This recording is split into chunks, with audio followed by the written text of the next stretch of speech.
the challenge of not just managing risk as an industry, but also doing so in a way that supports global innovation and interoperability. So today's discussion, we're very fortunate to have leaders from across the AI stack, if you will, who are here with us to discuss how governments can help industry, work in partnership with industry, if you will, to align responsibilities, to reduce fragmentation, and to build trust in AI systems that are built for scale.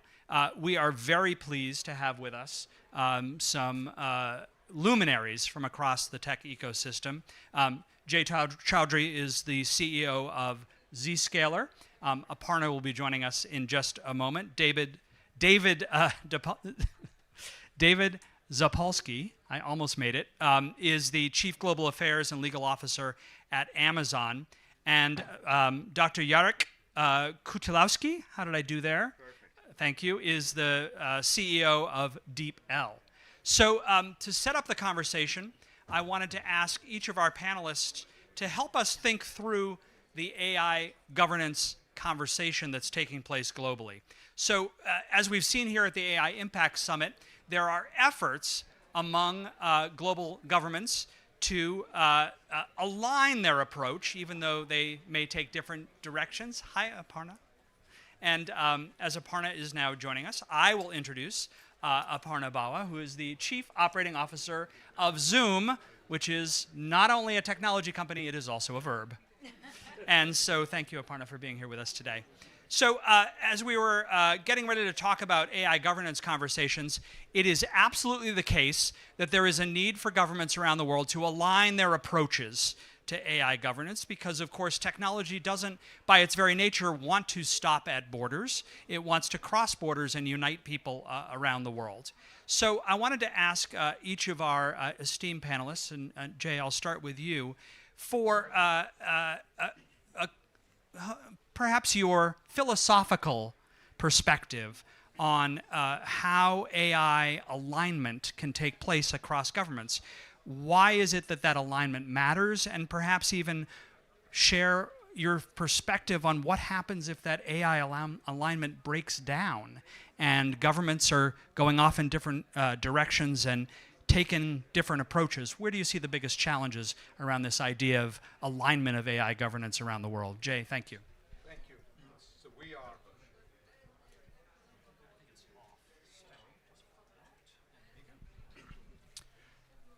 We are a highly connected world. Imagine any large corporation that's doing business in 50 countries. If each country has its own governance rules and all about using AI, and you're using some systems locally, some systems globally, it'll create a lot of issues. So having some line of alignment is good, but over-alignment doesn't help either. In fact, I have the similar thoughts on governance too. Some level of governance is needed. When we start doing too much governance, too much compliance, we start killing innovations. So that's personally my view. Yeah, no, it's an important viewpoint because there is this idea that governments need to act, they need to protect citizens, they need to ensure security, but acting too much, perhaps in advance, can stifle innovation. So Aparna, I want to go to you with the same question. As we're having this global AI governance conversation here at the AI Impact Summit, governments are going in different directions in many cases. This is the first time the conversation has taken place in the global south, so I think that's a good thing for aligning governance approaches. So from where you sit, why is alignment across the AI governance ecosystem internationally so important, and what can happen when it doesn't happen and goes wrong? I will say, just to start, as an Indian American and someone who has lived in India, and we talked about this morning at a breakfast we were at, it is quite striking to me some of the haves and have-nots. Like even we were talking about this morning, for example, during COVID, how some countries were fighting for PPE and fighting for oxygen tanks, and we in California were stockpiling toilet paper. I mean, the contrast is so stark. And I remember during COVID thinking to myself, that doesn't seem right. And so I do feel like countries should protect the rights of their citizens and should want to advance their economies. But it is a trade-off. And I think it's very well put to say it's a trade-off. So for example, Zoom, imagine you would not be able to connect with people globally if we did not have cross-border data flow. So when we're talking about AI, everything's you can talk about AI, but it's no different at the data layer. But we would not exist if we didn't have cross-border data flows and free, unencumbered data flow. And when governments start putting more and more restrictions on them, on their own sort of within their own countries, it impedes their own citizens' progress. And so at some point it becomes a trade-off. Now, obviously, the requirements around privacy and security are table stakes. You don't, if you get on a Zoom meeting with someone, you want to know that the person on the other side is that person. That is sort of table stakes. But I'm with Jay on this one. I think there's a basic level framework that is necessary. To be honest, we live today with multiple, in the United States, we live with multiple states' privacy frameworks. And is it great? No. Is it inefficient? Yes. There's something in between where you have a framework that is commonly understood with common set of norms and values. I also respect a right of sovereignty for a nation. So there has to be a balance that is struck. Makes sense. David, Amazon operates pretty much in every country on the planet, although I'm sure you can name a few that you're not in yet. There's a few, yeah. There's a few, small number. Can you share your view on how this AI governance conversation needs to have perhaps some unity to it? Sure. And first of all, I'm going to try not to repeat Aparna's view because I basically agree with just everything you just said. If you think about every one of Amazon's business models, our stores, the way we're able to export 20 billion of Indian small and medium-sized businesses to overseas markets, we're looking to take that to 80. If you look at the cloud, if you look at our entertainment business, if you look at the satellites that we're launching to launch a global internet service, every one of them depends on free flow of goods, free flow of information, open skies. That's just kind of the way we've designed the company to be global and to have interoperable services. And so every time a government erects barriers to that, it creates friction. It creates potential problems. And I think the global trend towards more of that is concerning. With AI particularly, I think the danger of some of the regulation that we've seen around the world is that we all still don't really know how it's going to be used, where it's going to be most effective, where it's going to be dangerous. There's a lot of theories about it. There's a lot of fear, uncertainty, and doubt about that, a lot of science fiction. And I think the danger in regulating before you really understand the technology or how it's going to play out is that you create costs, you create uncertainty, and you inhibit innovation. You inhibit adoption. And that's kind of what we're seeing a couple of years into this large language model journey. You know, there are parts of the world that were quick to regulate.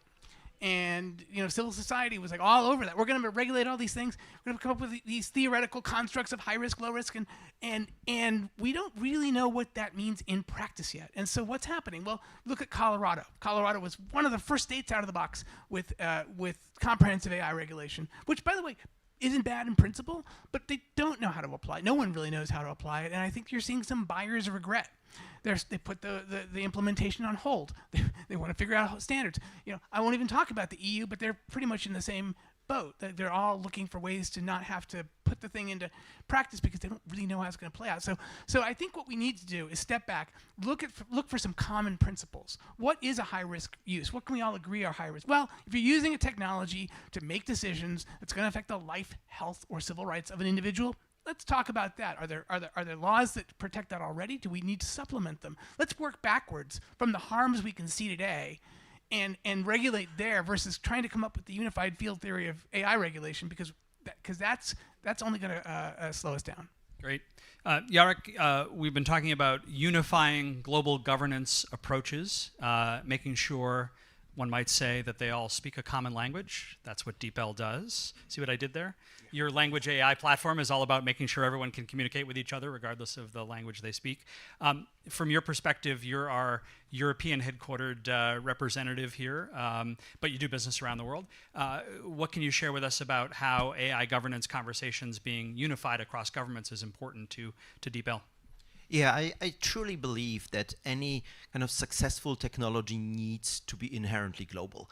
That holds both for kind of the commercial models of the companies that we're representing, but it also holds for just the access and the ability of reach towards the whole globe with what we are building. I think this creates the economies of scale on everything that we're building, and when we are in AI, like obviously you're running very, very high R&D costs, and you have to be able to offset that with a huge customer base. So having a global market and being able to deploy to the whole world, and therefore also to fulfill the mission of our companies, whether it's just enabling communication, maybe in the case of Zoom, or making sure that this communication can happen multilingually, as in the case of DeepL, that really depends on a framework that is transparent, and on a framework that is maybe like not too different in all of the parts of this world, and therefore having like some common layer, having this right balance of protecting the sovereignty and protecting maybe like a slightly different approach and slightly different mindset to certain topics like privacy, where we do have differences across the world, but doing that in a way that has a common understanding, that would be incredibly valuable, I think, not only for the companies that we represent, but also really for our users and for our customers who depend on the best possible solutions.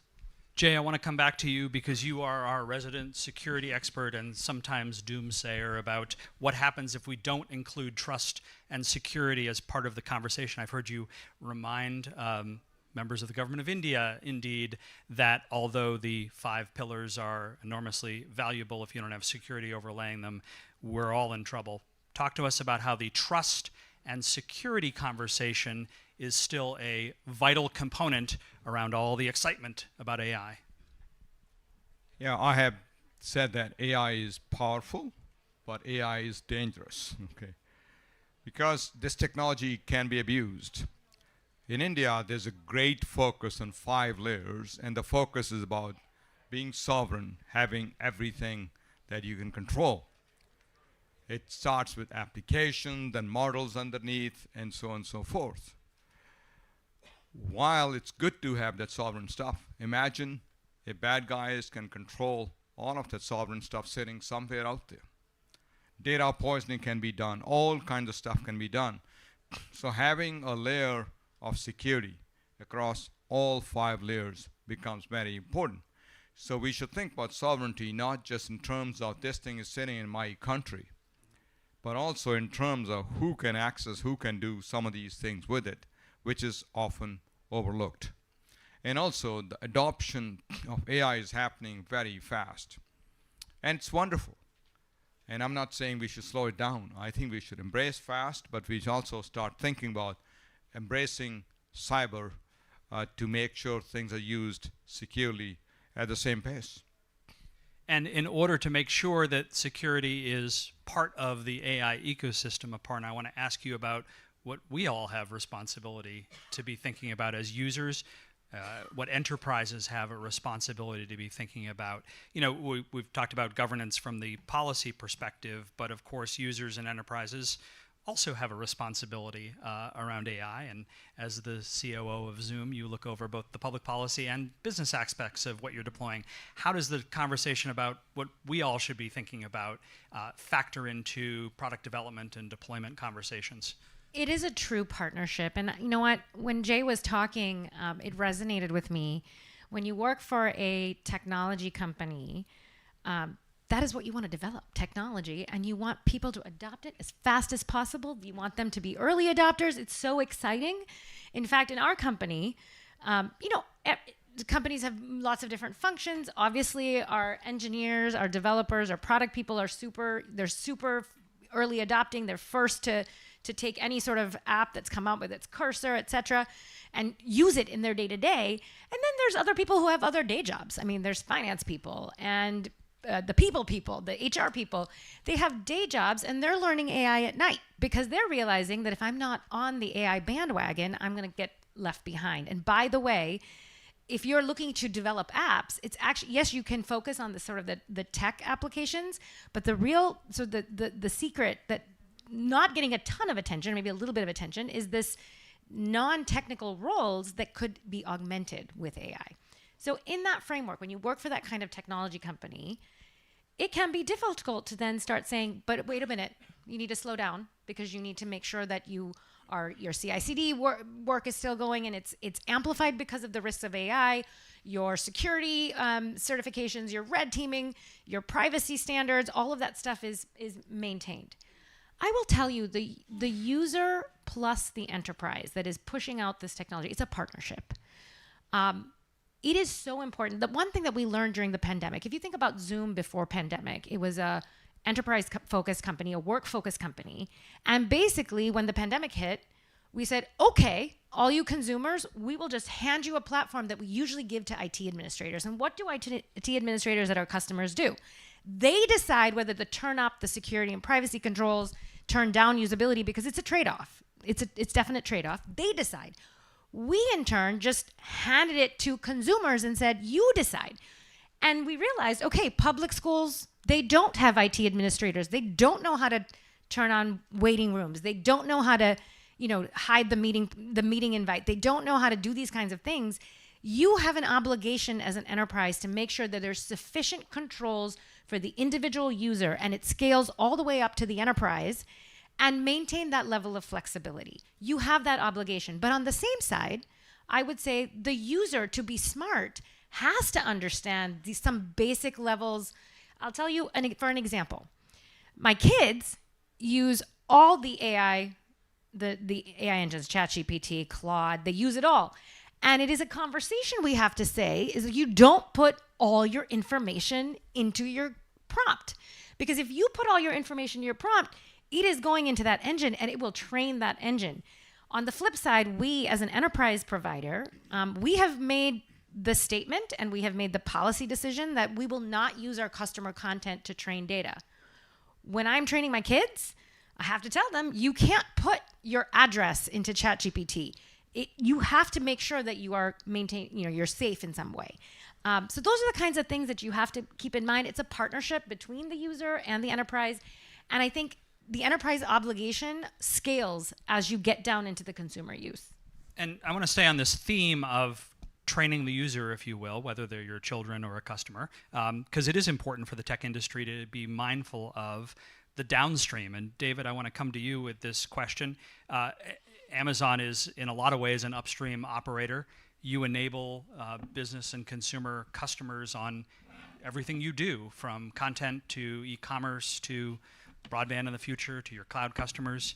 So how do you think about the upstream governance decisions that you're making at Amazon and how they impact the downstream decisions or ways of operating that your customers are going to have to make as a result of those decisions you make at the Amazon level? Well, we're fortunate to have the scale to be able to serve enterprises in the cloud at the service layer. And so we have, even before the current AI craze, we have a couple of decades of experience in thinking through what does governance and security look like for our enterprise customers. And as we moved into this newer age where there's AI services available, one of the best solutions that we could come up with is creating an environment within the cloud services that so many hundreds of thousands of enterprises already use, to give them access to models, not just our own, and we do our own models, and there's upstream governance on those, testing, making sure there's, we correct for bias, the things that responsible model builder will do. But at this enterprise level, and the service is called Bedrock, we try to think through what are customers going to need. So we build in security, we build in the type of infrastructure that allows customers to scale up or down. We build in choice. enterprises can choose from among over 100 different models, open source and closed source. Not just ours, but all of the leading models from all around the world. And so we try to create an environment, a platform where enterprise customers can come to use this new technology. First of all, get access to it without having to build their own servers and train their own models. And secondly, to do it in a way where they can rely on the security of the infrastructure. Amazon. The other thing that we will provide customers is that the data they use to employ those models, stays their data. It doesn't go to the model builders, and it doesn't go to us. So you can build that into the system, and then on top of that, given the way that enterprises are using this technology, we try to build as many tools as possible to make it to put the control of how this technology is deployed into the hands of enterprises and users. And so, for instance, on the Bedrock platform, we provide guardrails that allow you as an enterprise to basically control what types of outputs the models are going to give you. Are they more toxic? Are they less biased? Can you filter for certain types of content? We build those controls right into the interface, so enterprises can have that control. We build disclosures into the types of services that we offer, so that we provide some visibility and transparency into here's how this thing is built, here's what you should use it for, here's what you probably shouldn't use it for, and we provide those kinds of choices to consumers. And so you have to think through the overall security environment and the accessibility of this technology. And as far as our approach is that the cloud is probably the best place to do that. It's certainly the easiest way to access the technology and likely the safest. Jarek, you've moved DeepL's business model from it started as translation. Now it's getting into agentic AI, and you have agents on your platform that can execute tasks on behalf of your customers, which I can imagine raises very different governance policy decisions that you have to make on behalf of your customers when you're just translating versus when agents can act autonomously, particularly because you're a global business and they can act autonomously across borders. How are you thinking about the policies and procedures for governance that you have to put in place in an agentic AI world that are different than perhaps you did in a language translation world? I think generally, but also in the language space, it's just like the stakes are becoming higher and higher. AI is becoming more and more powerful, and even if you look into translation, like a couple of years ago, DeepL would be translating your typical email to your customer, and that is important, of course. You want to look great in front of the customer. You want to be eloquent. You want to be able to connect with them, maybe like really on a human level when it comes to the language that this customer is speaking. And you're enabling your business to basically become global very, very easily. But now what DeepL is translating, it's plain maintenance records. It's R&D documentation for new drugs that actually influences how those drugs are developed and whether they're being approved by the FDA or not. So these are highly critical use cases. And I think it has been mentioned that like privacy and it is just the table stakes. It's just the beginning.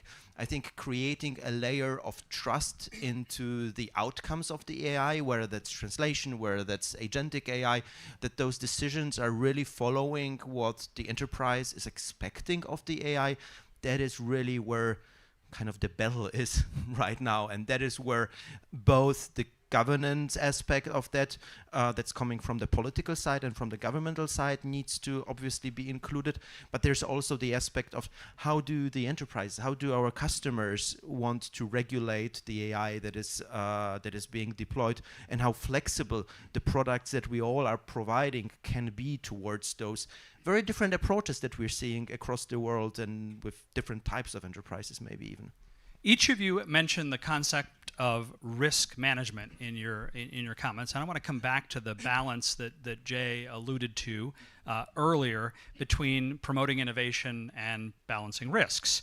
And obviously there is a trade-off. It's a sliding scale. The more you regulate risk, the less room there is for innovation. So I want to ask you, I want to ask each of our panelists, Jay, I'll start with you, about how you've seen a flexible risk-based approach from government be the most effective, where you see that flexible approach still leave room for innovation, or the flip side to that, if you want to give any examples, where you've seen it go wrong, where a more prescriptive approach to regulation has denied you the opportunity to bring products or services to market, or has generally been more of a challenge for industry because a government didn't get the balance right between managing risk and promoting innovation? There are many facets of governance and risk. Take, for example, data privacy. Obviously, that's one kind of factor. But potentially, hacker attacks from a cyber point of view is a different kind of factors. We look at more in terms of two things. One, making sure your data is not lost. So the data becomes very important. There's a consumer end of data, but there's a bigger issue on the data side is enterprises, okay? And you don't try to treat the same data the same way in the practical business world. I'll give you an example. When I worked with General Electric, their CISO, a very smart guy, Larry Vigini, would say, when I tried to secure everything, I secured nothing. So then he would give an example. He says, as a CISO, I need to protect IP or intellectual property of my products. But my washers and dryers are out there. I don't spend time trying to protect its IP at all. You can buy them in a store and figure it out. But I'm dead serious about protecting IP of my jet engines. That's very important. Trying to just say all consumer data, all this data, it just starts creating issues. That's why I also like to say compliance doesn't mean security. In fact, when you work on compliance, all this thing works through the government entities, pros, cons, and it takes a lot longer. And by the time it's out there, the cyber and compliance needs have moved on. So the stuff you put in place many, many times is old. In fact, when Zscaler came out with our Zero Trust cloud-based architecture, a lot of these regulators came in, wait a second, where is your firewall? So what do you mean firewall? We don't use firewalls. We are anti-firewalls. And they said, no, wait a second. The banks can use it if you don't have a firewall. When we went through certification for the federal government in the US, the certifying body first came, firewall. I said, no, it took us 3 months to educate them. So that's why I think over-regulation, really don't like it. There needs to be a way of saying, what's the impact of this thing on what kind of stuff? That's the right approach. All data is not created equal. Trying to put the onus of securing all data gets hard. Now then classification data gets hard. So these are not simple issues. AI makes it very hard. We don't even fully understand how AI does, what it does, how it does. So I think a flexible policy that evolves is a better thing while keeping track of the most important data. And then beyond data, hackers too. That's a big problem. We talked about agents. Today, a user is the weakest link. Tomorrow, AI agents will be your weakest link, and they'll be all over. I mean, they are maturing, they'll come there. Imagine an agent getting hacked or hijacked in your company with access to all kind of stuff.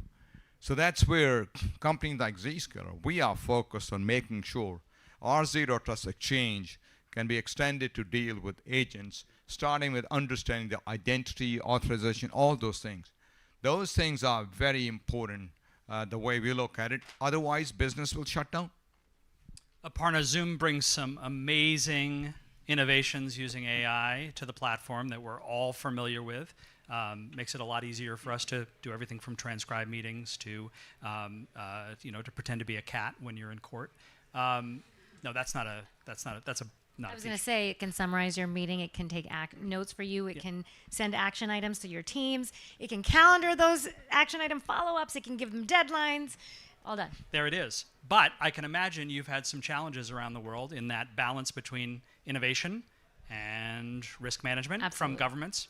Can you either share a positive example of where that's gone well in your mind, or if you want to, an example of where it hasn't gone well, where consumers and businesses have been denied Zoom innovation because that balance isn't struck? Or perhaps you can keep it at a higher level if you prefer. I'll just give you a little bit of how I view our framework. And I was, as you were asking the question, I was thinking to myself, the buck stops with me, in all honesty. Like, I am the person who has to weigh that balance between innovation, our product team, innovate.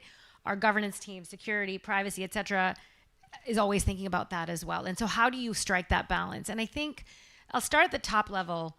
It's a sliding scale on many different fronts. But if you look at it like a layer cake or even a data stack, but at the top level, it's customer choice. So David was very appropriate when he said customer choice.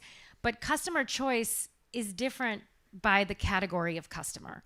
If you are an enterprise and you have 200 people on an IT admin team or under the CIO, and you are buying Zoom and you have a giant security team and a giant compliance team, you're going to be making choices for yourself. I'm not going to tell, HSBC what they're going to do. They're going to decide what they're going to do, and we deliver the platform, and we have toggles for them to decide what they want to deploy, what they don't want to deploy, who they want to deploy it to. We make it very easy, so we provide a lot of choice. So the same platform services Fortune 1. The same platform also services my mother-in-law, who is on the free account and who is, chatting with her friends and won't upgrade. I tell her, please upgrade. She gets off, waits 5 minutes, get back on, and that's how they do it. So for her, it's very different. Well, so for her, you have to mandate a few things. You can't give your meeting ID to everybody. It cannot be on the top of the UI. Those are some basic things. You have to have waiting rooms. If you're in a school environment, you have to have mandatory passcodes. These are sorts of things so that's a sliding scale. I would say take it one level deeper. I think the biggest thing I have learned from working at Zoom, and in all honesty, I credit our founder for this, the biggest thing I've learned working at Zoom is everything goes back to the user experience. And our customers are not monoliths. They don't just want to take down all the technology. They want to do it in a safe and secure way. They don't want to be surprised. So you have to think, I am a user. I'm an end user. It doesn't matter that I sell to Zscaler. Thank you very much. Doesn't matter that I sell to Zscaler. I need to worry about how Jay Chowdhury's engineer feels when he gets on Zoom. And that's the user experience I'm going for. So if you are a user and you feel like, wait a second, I don't really want, if I'm a finance person in Jay Chowdhury's team and I say, I don't really want my meeting to be automatically transcribed and then spit into an AI engine because I'm worried, or if I'm a lawyer, I'm worried about attorney-client privilege. Well, I need to give them the option to say, I opt out of that. I need to be able to give them choice. And I think that's how I think about it. Every risk-based decision is, you are a user, you're not one kind of user. You have multiple types of users. How do you make it easy at a very lowest common denominator, for them to trust you? And that's really the answer that you go through. That's great. David, let's go from different kinds of users to different kind of products. You were the first on the panel to use the phrase risk-based approach, and nowhere is that more evident than Amazon's wide range of products and services to your customers. I can imagine it's a very different internal conversation about governance and risk when determining how AI is going to, on Amazon Prime, recommend my next series or show. Not a lot of risk there. But other Amazon products could have more risk to them. So on the sliding scale, and you travel the world, quite literally now, you're doing it, talking to governments about that innovation versus risk management. And the risk of getting that balance wrong. How do you communicate that to governments and also make the internal product decisions that you need to around those issues? Well, you sort of kind of stole one of my talking points when I have some of these conversations, which is it does matter how this technology is used and where. It's a different set of considerations when we think about, what kind of protections or risks arise from an AI-assisted shopping assistant versus a tool we might make available to help doctors document how they're treating patients and make it easier for people to prescribe medications. Like, those are two very different risk profiles. But if you start with a regulation that doesn't differentiate between those, you're going to inhibit innovation. You're going to prevent adoption of really useful ways that this technology can be used. And so that's the pitch I make when I get to talk to people who are whose business it is to think about regulation. It is about risk. It's about how the technology is used. And my point earlier was that we don't really know yet how the technology is going to be used. When we see it, we can analyze it. I can't, and on on that point generally, there are cases where technology companies have made a decision to not bring certain types of technology into, say, Europe because of regulatory uncertainty. But and typically those get worked through. But I can't tell you how many conversations I've had internally where folks have come up with an idea or a product, and our sort of internal mantra is we want to launch something everywhere all at once. That we want to serve customers. If we have conviction something's good for customers, why just do it in one place? And sometimes the answer to that is it's too costly. It's going to take more time. We can't really figure out how this is going to fit within the regulatory scheme in a certain other jurisdiction because they haven't thought of it either. And so we're going to wait. We're just going to wait on that. We'll launch it in this place first.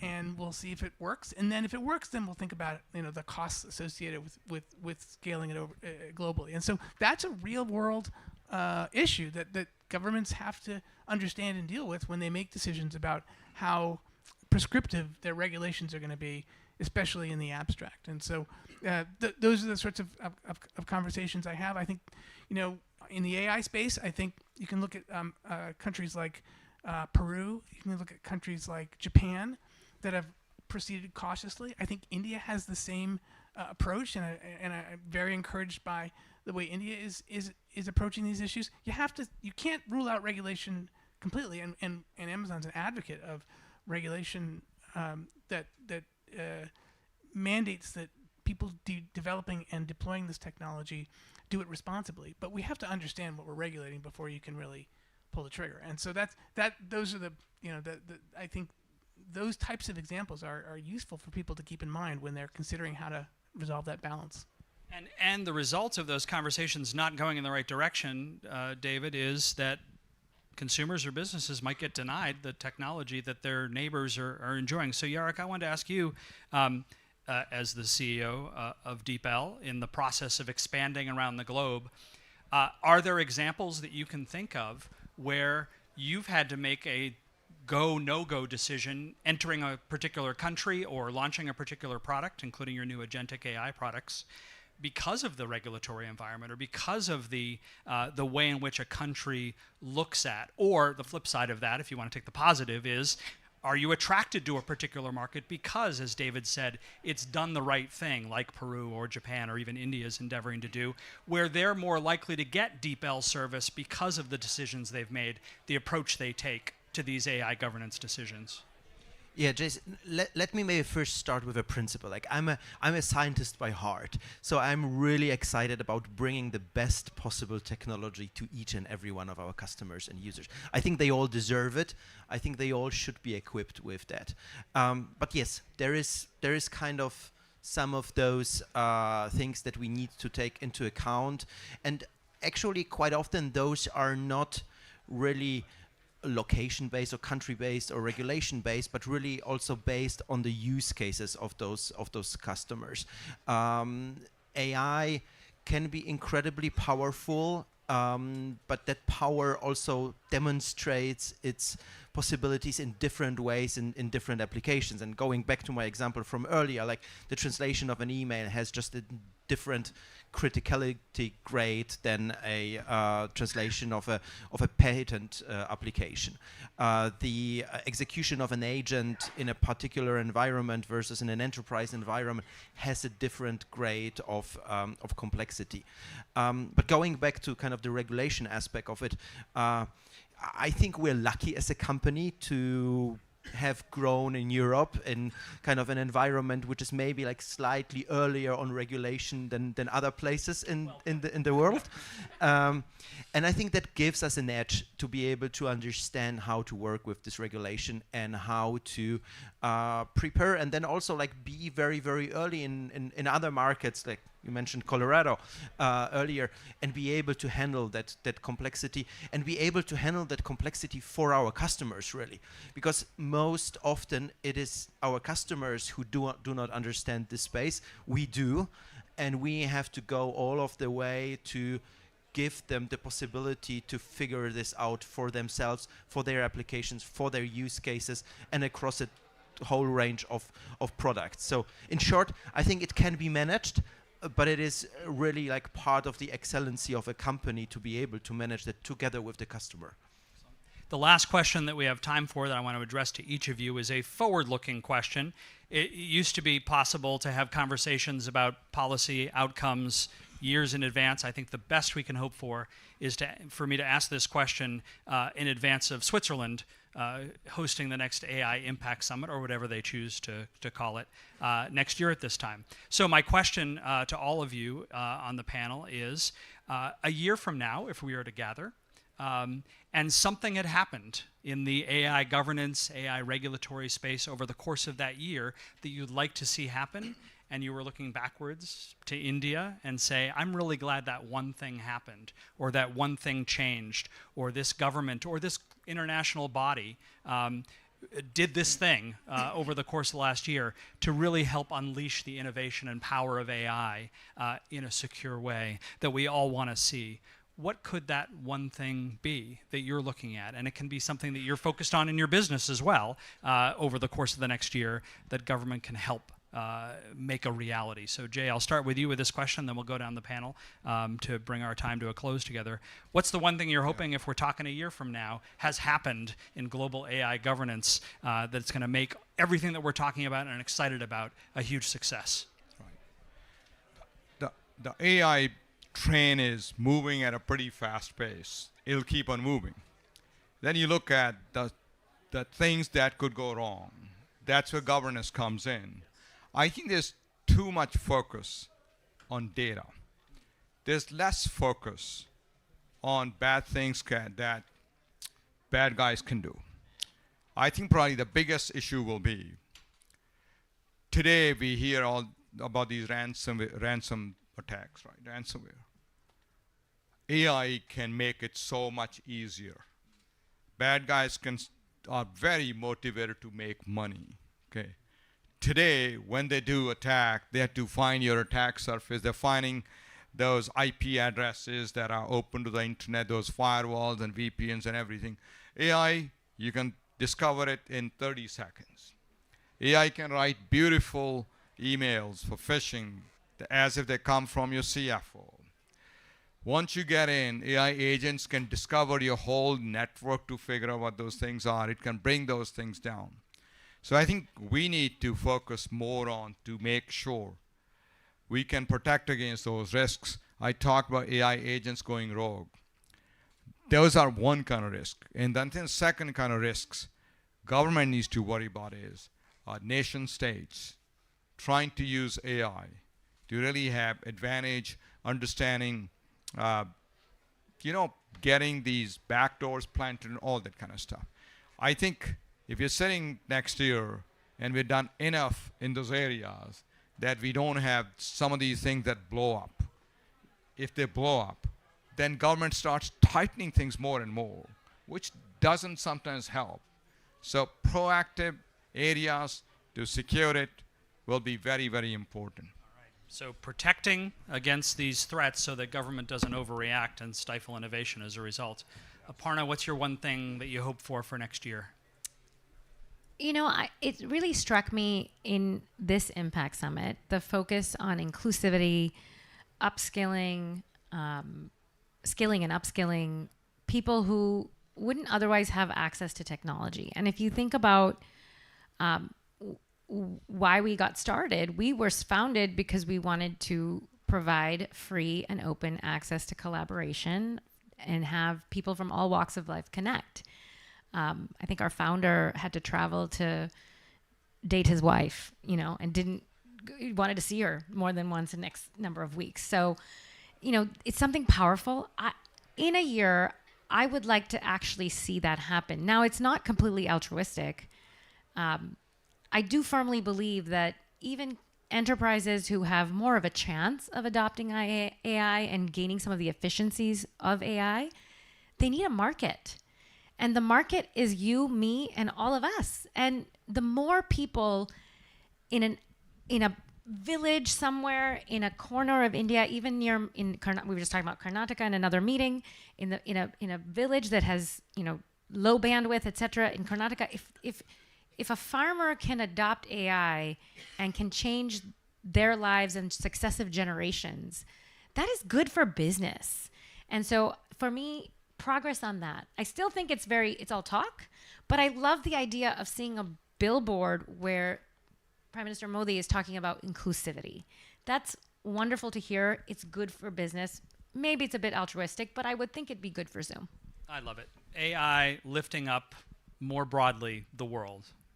David? I'll take a much higher level approach. I think there's a sort of consensus around AI regulation that's kind of yearning to get out. Like it's sort of gelling a little bit. We saw it sort of in the Hiroshima agreements. We see it in talked about in forums like this. There is sort of an emerging consensus about how to approach this technology in a responsible way, and I totally, again, agree violently with Aparna in adding the inclusiveness piece and commend the Prime Minister and India for making that a big part of the debate. But I think I would like to see countries around the world start to converge on this basic consensus. It doesn't mean that countries can't have their own perspectives or sovereign outlooks, but there is sort of a movement toward an international standard there's a parallel with the technical standards. Like there's ISO 42001, which everybody can abide by, and give people a common set of principles and a common set of technical standards they need to make. So that we can all be more confident in the way we roll out this technology. I love that. A move toward more global industry consensus-based standards to help govern all that we do. Hopefully put government regulators out of business if we can all do it right. Jarek, you get to bring us home with your aspiration for us as we gather together next year in Switzerland. Yeah, I think there's place for those government regulators too. I would love, as you just explained, David, getting them all together and creating a framework. But I think there is a bigger role for AI in this world. I think there's so many amazing humans across all of the continents of this world, and I would love to see in a year, and once again that goes back a little bit to DeepL's mission, for them to be able to collaborate as much as they can, no matter where they sit geographically, no matter which language they speak, no matter what they do in their job, just giving the opportunity to each and everyone in every place of this world. And there's amazing examples of like cooperation between India and other countries and strengthening that even more. And I think AI gives us even more possibilities to do that in the upcoming year. So maybe in Switzerland we're gonna be able to look at that and see, hey, in India we've just set the cornerstone of making this possible and making this world a better place. I bet they will. It was AI action last year. Now it's AI impact. Hopefully it will be AI collaboration or something of the sort next year. I love that image of everybody across borders, across geographies, across languages collaborating together. What a great discussion. I love how we were both philosophical and practical. I really appreciate all of you sharing your deep insight on these important AI governance issues. And I appreciate all of you being here in the audience to hear this discussion. Please join me in recognizing and thanking our terrific panelists. And please enjoy the rest of the summit. Oh,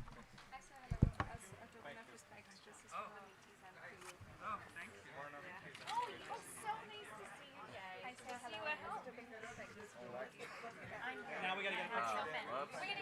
We have to get a picture, yes. We're